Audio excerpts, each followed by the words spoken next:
Yo, what up, guys? Beside here, there seemed to be some misconception about this champion training tournament that just launched in the game. I launched Discord this morning to find this message from Charlie. He says, wait. They're actually giving away a Lego based on points and not being at the top. So I rushed quickly to the champion training tournament to see it saying 15,000 points, at least for my category, to get that legendary champion. And immediately I thought, so if I hit 15k points, I'll be guaranteed that legendary Kruger the Dead Bell? No. So let me break it down for you guys, because most of us don't read the news. We just hop into the news and mark it as red just to remove that red dot, right? This one, I actually opened it up and I saw that from level 1 to 30, you'll be grouped along players who will get an Ugo if you hit a minimum of 5k. From 31 to 50, you get a Maneater if you hit a minimum of 10k, and then from 51 and above, Kruger the Dead Bell is the reward if you hit a minimum of 15k. Now, in your category, if 5, 10, 15 people hit 15,000, only one person is going to get it. So it doesn't guarantee that everybody who hits 15,000 points in Kruger the Dead Bell category will get Kruger the Dead Bell. So a lot of people saw this as a guaranteed Maneater. It is not a guaranteed Maneater.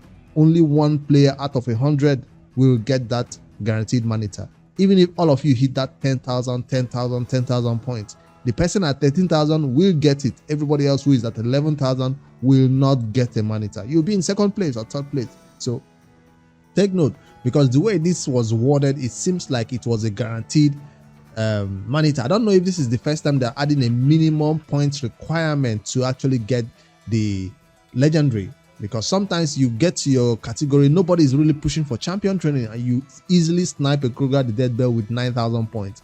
Maybe they didn't want that to happen this time around, where a lot of players are slacking behind and one player just manages to hit the point requirement and gets it. In the early game from level 1 to 30, some players don't even know that champion training is an opportunity to get something nice, and they keep doing their champion training the old-fashioned way. And the few players who know how to do champion training properly by taking champions to 12, 18, and so on before feeding them as food, those players get like what, 4,000 points, while everybody is sitting at 1,000, 2,000 points, and that player gets it.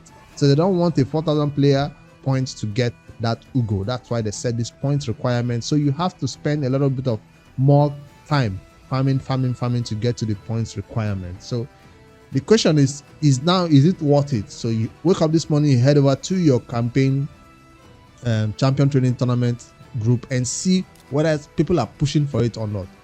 Ugo is going to be worth going for. Maneater is definitely going to be worth going for. But take note, it is very competitive. When I say competitive, a lot of players who are just looking for that one Maneater to unlock their unkillable champions will throw all their gems at this. So it's totally worth it if nobody is pushing for it. But like my category in the new to pro account, at least, it seems like people are beginning to push a little bit for it. So if you're one of those players who needs a Kruger the Dead Bell that bad, it's not a champion I want on my account, obviously, but I don't know if it's gonna be even worth it for the noob to pro to go for it, because he's what, a dwarf, and he might help us in this faction, but we don't know how competitive these players are, because if you're not a spender, champion training seems almost impossible to win. But if you're lucky enough to push from now and keep pushing, don't stop, all your gems, all your energy has to go into this and give everybody a gap of 5k, 10k points. You're guaranteed to get this champion, because most of your opponents will just give up when they see the high amount of points you've gapped them with. So that's one strategy that always works. You start early, you put everything into it. A second strategy that works is to chill and just watch what is happening until the last day. This event is running for entire 4 days. Until the last day, you see how far your opponents have gone. If you're in the Maneater category, maybe your opponents are currently at 10,000, 11,000, and if you from your resources you think you can hit 15,000 points and gap them in one day, you can start pushing and just overtake them, especially if you have a lot of champions ready to take to 16. If you prep the food ahead of time, or you can even start prepping the food right now by taking 1-star, 2-star champions and all that. So initially I thought I'll head over live on stream and start taking my champions to 60 with the high hopes of guaranteeing me a Kruger the Dead Bell when I hit 15k points. But I looked at it the second time, I'm like, no, it's not everybody who hits 15k points that will get Kruger the Dead Bell. That's what I saw from that message. A lot of people got excited. They were like, wait, are we gonna get a Lego if we hit 15k? Are we going to get a Maneater guaranteed if we hit 10k? Are we going to get a guaranteed Ugo if we hit what, 5k? Well, it's totally wrong. So I just wanted to clarify that one, because when the news dropped, I didn't talk about it because I saw it like a normal champion training, which one person who has the deepest pockets or the highest savings of chickens will win. This is not one that I've ever gone for, even when they put a what do you call it, a very good champion like the turtle or whatever in here. I've never gone for champion training events like this, and I don't think I ever will, even if on my main account I have a bunch of resources right here. Instead, what am I spending my energy on? I am still in the ice golem on full auto, level 25, epic only, trying to get me that prism crystal before it ends. That's where I'm still spending my energy on this morning.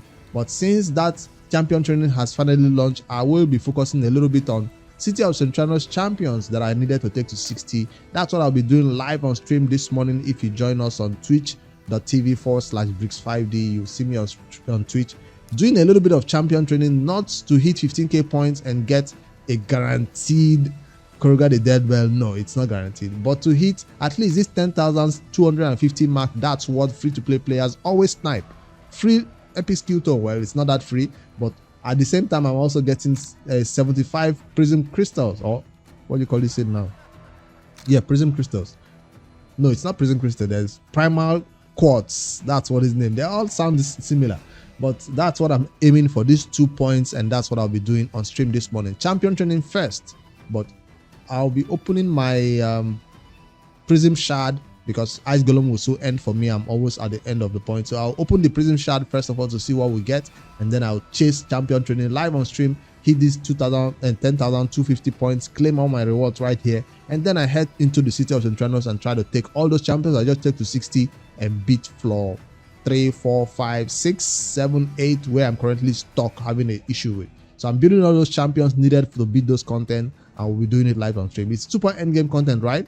But by the time I'm done, I will switch over to the Noob to Pro or the Headhunters account, where we have some early game content to do, like build some champions that will help us beat Dungeon 25 in some other content that we're still beating at 20 currently. All right, or maybe have time for some faction war clears on the Noob to Pro, an account that I intend to give away when I get Lydia.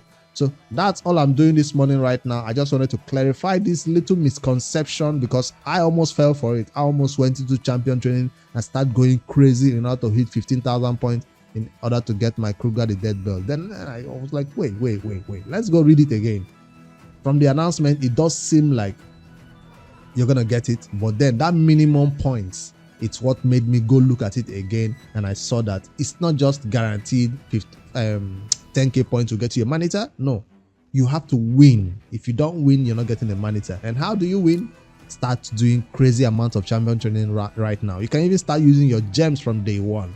Why is Ray doing this type of events? Is because a fusion just ended, and this is the time that most players should be saving their gems, energy pots, resources, everything, so you have resources saving up for the next upcoming fusion. So if you go crazy for a champion training like this, you go zero on your what do you call it now, gems, you go zero on your saved energy pots, you go zero on your saved chickens, everything will be gone. So take note, the month of July will have a new fusion coming up. So if you're not ready for that, and the new content that is coming up on July 10th, also a lot of new content is coming up. Normally for free-to-play players, this should be the time you begin to stock up on your resources. Should be the time you begin to save a lot of resources in terms of energy and gems. But if you go for an event like this, take note, you might find yourself wanting when the next July event comes around for a fusion, which will probably be in that second week, or maybe the first week of July. That's when we'll begin to hear news about that champion. But if you think you can do this and still get resources for that, I don't think it's ever worth it to go for this, except you're a spender, except your category is weak and nobody's pushing. Then by all means, get yourself that Maneater that you need to unlock your unkillable teams. Now on Headhunter's account, he will probably benefit so much from a Maneater, because I'm still rocking a Sepulchre Sentinel team right here, and I'm about to get a Skull Crusher for him. Well, hopefully, if we are lucky enough to get it from the Prism shard that I'm about to summon right here. He did farm the Ice Golem to get that one done. So we're still rocking a Sepulchre Sentinel team. Unfortunately, that's the team right here.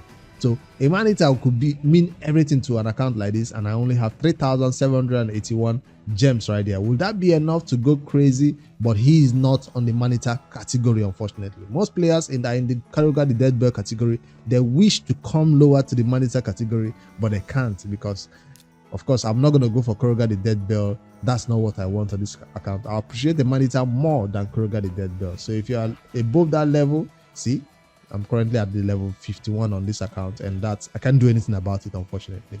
So I'm not going to go for champion training on this one. Somebody is already at 4,000 points, pushing harder than even the Noob to Pro series right here. All right, that's all that is happening. Once my Ice Golem tournament is done, I will come live and begin to do other content for you guys, and see what I can do with my City of Centranos push for those soul cross stages. Let me know what you think about this champion training tournament special one. Is it worth it for you? Are you going for that Maneater if you're level 30 and above? Or do you care that much about Karuga the Dead Bell? Now, if you thought there's an amazing legendary they put there, I'm not saying Karuga the Dead Bell is bad, I don't know much about him, but if they put somebody that the community wants the most, I think a lot of people will go for this one to hit that 50,000 points. But I'm going for the 10k points, and that's where I'm going to stop, because I do need some champions to take to 60.